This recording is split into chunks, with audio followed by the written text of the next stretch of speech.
On va revenir sur un événement important. Merci Laura de nous avoir rejoints. Ça s'est passé cette nuit. Je le rappelle, selon les informations dont nous disposons, et visiblement, vous allez certainement nous le dire, confirmé par Moscou, les Ukrainiens auraient utilisé je dis bien des missiles ATACMS, des missiles américains, moins de 24 heures après le go de Washington pour frapper le territoire russe. Je dis bien le territoire russe. Tout à fait, Christophe. Voyez ces images des explosions qui ont eu lieu cette nuit sur un dépôt de munitions de la ville de Karachev, en Russie. Précisément, le 67e arsenal GRAU de la direction principale de l'artillerie lance-missiles. Voici sa localisation exacte sur ma carte dans l'oblast de Bryansk. C'est à environ 115 km de l'Ukraine. Vous l'avez dit, la Russie vient de confirmer cette première frappe d'ATACMS sur son territoire. Le ministère de la Défense affirme que ce sont 6 ATACMS qui ont frappé le dépôt de munitions à 3h25 heure de Moscou. De son côté, Kiev n'a encore rien communiqué officiellement, mais la presse ukrainienne affirme avoir eu confirmation auprès de sources haut placées au sein de l'armée. Ce que l'on peut dire aussi, c'est que ce dépôt de Karachev était bien mentionné dans cette carte publiée par l'ISW avec les 245 cibles russes à portée des ATACMS que je vous montrais hier. Il est situé à une quarantaine de kilomètres seulement de la ville de Bryansk, où un régiment, un centre logistique, un département du FSB et un dépôt d'armes font figure d'autres cibles potentielles. Enfin, à noter que s'il s'agit effectivement d'une frappe d'ATACMS, elle n'est pas intervenue dans cette oblast de Koursk, qui était, selon les informations de la presse américaine, la région où ces frappes devaient être autorisées en priorité. Merci beaucoup Laura pour toutes ces précieuses indications.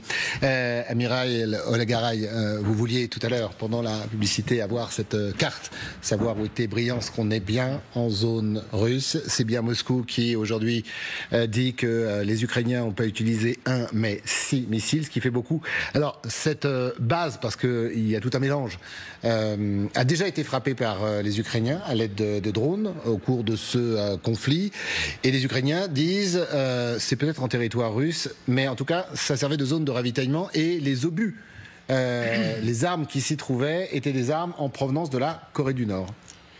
Oui, effectivement, ils ont choisi de taper comme c'était prévisible dans la région quand même de Koursk, puisque si ce ne sont pas directement les forces nord-coréennes ou autres qui en fait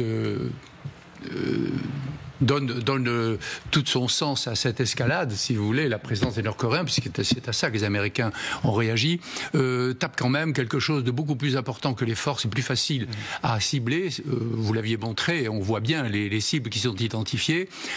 C'est quand même toute l'irrigation du nord de l'Ukraine, des troupes russes au nord de l'Ukraine qui est frappée là, de même que aussi l'irrigation de la Biélorussie. Ne pas oublier que la Biélorussie aussi est alimentée. On en reparlera peut-être parce qu'il y a des missiles tactiques nucléaires, semble-t-il, qui seraient déployés en Biélorussie. Donc ça, ne pas l'oublier. C'est quand même, la Biélorussie est un proxy de la Russie. Donc on voit bien que ce ne sont pas forcément les dernières... si vous voulez, le missile à plus longue portée qui a été utilisé, puisque les missiles normaux, enfin, si j'ose dire, 130 km de portée, pouvaient très bien toucher cette cible-là. Donc ce ne sont pas ceux qui ont 300 km de portée, mais ça laisse à penser qu'ils pourraient véritablement taper beaucoup plus en profondeur, puisque chaque fois que la longe des tirs ukrainiens va plus loin, si vous voulez, les Russes reculent davantage encore leurs dépôts et leur système logistique, ce qui les rend beaucoup plus difficiles, beaucoup moins performants dans l'alimentation de leur ligne de front. Donc voilà ce qu'on peut dire, c'est que c'est vraiment Koursk, ok, c'est plus loin que Koursk, ça va chercher beaucoup plus loin et surtout ça aura des effets à plus long terme. Taper un dépôt, ça peut avoir des effets sur 15 jours, 3 semaines, 1 mois, parce qu'il faut reconstituer le dépôt, l'arrivée. Pardon, je voudrais juste comprendre quelque chose. C'est pourquoi utiliser 6 ATACMS, je crois qu'on est à plus d'$1 million pièce, pour toucher une base. La précision, vous avez vu d'ailleurs la photo de l'explosion. 12 explosions secondaires ensuite. Il est probable. Un énorme dépôt. C'est un énorme complexe, on est d'accord. Oui, c'est pas... qui alimentait vraisemblablement... Pour que celles et ceux qui nous regardent, on n'est pas sur un hangar... contre les Ukrainiens. Non, ça peut assécher, quelque chose de très important. Toute une région. Où vraiment l'attaque MS est vraiment très adaptée parce que on tire ce genre de missile est tiré très en arrière du front. On peut compter de 50, à mon avis, vice-amiral, de 50 à 100 km. Ça permet de protéger le lanceur. Donc aux 117 km que nous montrait Laura tout à l'heure, il faut rajouter quasiment une centaine de kilomètres pour arriver à la position où était le lanceur. Annie Danton, hier on a diffusé un Volodymyr Zelensky mystérieux qui disait seuls les missiles choisiront les cibles, mais en tout cas on répondra. Ils ont répondu. On verra ce que ça va provoquer quand même du côté de Moscou, mais c'était important qu'il marque le coup. Oui, bien sûr. Il y a quand même une force symbolique, indépendamment de la force militaire. Par ailleurs, le territoire russe a été quand même très régulièrement frappé par les Ukrainiens. Simplement, là, ce qui change, c'est la nature de l'arme et la violence de la frappe. Voilà. Et le fait que ça soit sur un dépôt nord-coréen. Donc ça, ce sont des éléments importants. Pour le reste, pour l'instant, on en est quand même beaucoup aux hypothèses. Même dans ce que Zelensky dit, moi je suis intéressée aussi par le fait que ce matin, il a parlé à sa population. C'était à la Rada, c'était pas au Parlement européen, parce qu'il l'a fait également. Il l'a fait au Parlement, mais il n'a rien dit au Parlement. Mais à la Rada, il leur dit, les gars, il n'y aura pas d'élection présidentielle, calmez-vous. Voilà. Là, il parle à son opposition. Il parle à son opposition qui quand même commence à faire entendre sa voix. Par ailleurs, voilà où nous en sommes régulièrement. Il a présenté à la Rada les différents plans de travail. Là, c'était un plan de résistance très, très argumenté, très articulé, mais il les a très régulièrement présentés aux députés. Pour le reste, il n'y a pas de mystère, ça sera voté, bien sûr. À la Rada, ça sera voté. Puisqu'on en est aux conjectures, une brève hypothèse.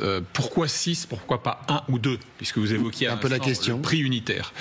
Et on ne sait pas, le prix, pardon Vincent, mais on ne sait pas de combien les Ukrainiens dispose encore. J'y venais.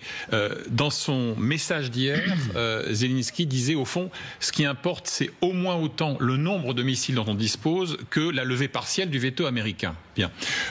En envoyer 6, c'est montrer qu'on n'est pas dans la gestion de la pénurie. C'est donc un signal qui me paraît assez clair là-dessus, et c'est aussi un pari sur l'avenir du soutien. Et par ailleurs, il y a un autre message dans la promptitude, quelques heures après donc la levée du dit veto, c'est que on sait très bien, et Laura y faisait allusion dans sa présentation, que les Ukrainiens, avec leurs amis stratèges américains, avaient défini une liste extrêmement précise, donc de 245 cibles. Donc tout était prêt en fait. Il ne manquait plus. Prêt et validé visiblement par Washington, on est d'accord. Et il y a eu la fuite. Il y a eu la fuite dans le New York Times qui visiblement contrariait beaucoup hier Zelensky. On le voit sur son visage d'ailleurs. Donc effectivement, Vincent a raison, tout était prêt, il suffisait d'appuyer sur le bouton. Mais sans doute la fuite est intervenue juste au moment où peut-être il fallait pas. Avant, la possibilité pour les Russes, même si c'est compliqué, je parle sous le contrôle du vice-amiral, c'est de déplacer leurs arsenaux plus loin que la portée des attaques. Très compliqué, très long. Oui, bien sûr, mais là ils n'ont pas eu le temps évidemment en 24 heures. Oui. Mais on a bien vu hier que Volodymyr Zelensky était très contrarié par la fuite. On est avec Jean-Marie Collin qui est avec nous. Merci beaucoup d'être là, tout simplement parce qu'on va partager avec vous la réponse de Vladimir Poutine. Alors vous allez voir que la réponse est nucléaire, bien évidemment, et au vu de ce qui s'est passé cette nuit, de cette attaque avec des missiles américains d'un dépôt de munitions d'une base russe en territoire russe, eh bien les choses peuvent changer. Le président russe, Vladimir Poutine, vient en effet de signer 2 décrets permettant de faire usage d'armes nucléaires en cas d'agression de ce type. On va retrouver Anissa El Jabri à Moscou dans quelques instants. Mais d'abord, je voudrais que l'on écoute sur cette signature qui ne doit rien au hasard de ces décrets gérant l'arsenal nucléaire russe, le porte-parole du Kremlin. La Fédération de Russie se réserve le droit d'utiliser des armes nucléaires en cas d'agression, utilisant des armes conventionnelles contre elle ou contre la République de Biélorussie, ce qui constitue une menace critique à la fois pour sa souveraineté et l'intégrité territoriale. Oui, cela est indiqué dans la doctrine. L'agression contre la Fédération de Russie par tout État non nucléaire, avec la participation ou le soutien d'un État nucléaire, est considérée comme une attaque conjointe. Alors on va partir à Moscou, bien évidemment, retrouver Nissa El-Jabri. On a la réaction du Kremlin et cette décision de Vladimir Poutine d'utiliser l'arme nucléaire en cas d'agression sur son territoire. C'est chose faite depuis cette nuit. Moscou d'ailleurs l'a affirmé. C'est un coup de semonce du chef du Kremlin, Nissa. Oui, et dans la foulée, le porte-parole du Kremlin a explicité la démarche. Dmitri Peskov a bien dit que ce changement de doctrine nucléaire était rendu nécessaire par, je cite, la situation actuelle. Et de fait, dans ce texte figure cette disposition. Le nucléaire peut être utilisé en cas d'agression de la Russie par, je cite, un État non nucléaire qui serait soutenu par un État nucléaire. Et puis pour bien enfoncer le clou, Dmitri Peskov, le porte-parole du Kremlin, a rappelé qu'à ses yeux, aux yeux de la Russie, ce texte était important et qu'il devait être analysé à l'étranger. Alors, vous l'avez peut-être déjà compris, à aucun moment le Kremlin ne mentionne explicitement l'Ukraine et ses alliés occidentaux, mais bien évidemment en Russie personne ne s'en prive. Je pense notamment à ce député communiste qui il y a une heure citait explicitement l'OTAN, ses 50 alliés, son énorme poids économique et financier, et je cite encore sa terrible machine militaire. Ce député disait notamment, ça fait bien longtemps qu'à tout cela on aurait dû leur dire, les gars, là voilà notre ligne rouge. Alors le Kremlin souhaite donner à ce changement de doctrine nucléaire un éclat solennel. C'est le sujet du jour sur les chaînes de télévision. On voit notamment les députés plongés dans la lecture du texte de manière extrêmement sérieuse. On parle de ça et on ne parle à aucun moment de ce seuil de 1000 jours de guerre franchie en Ukraine.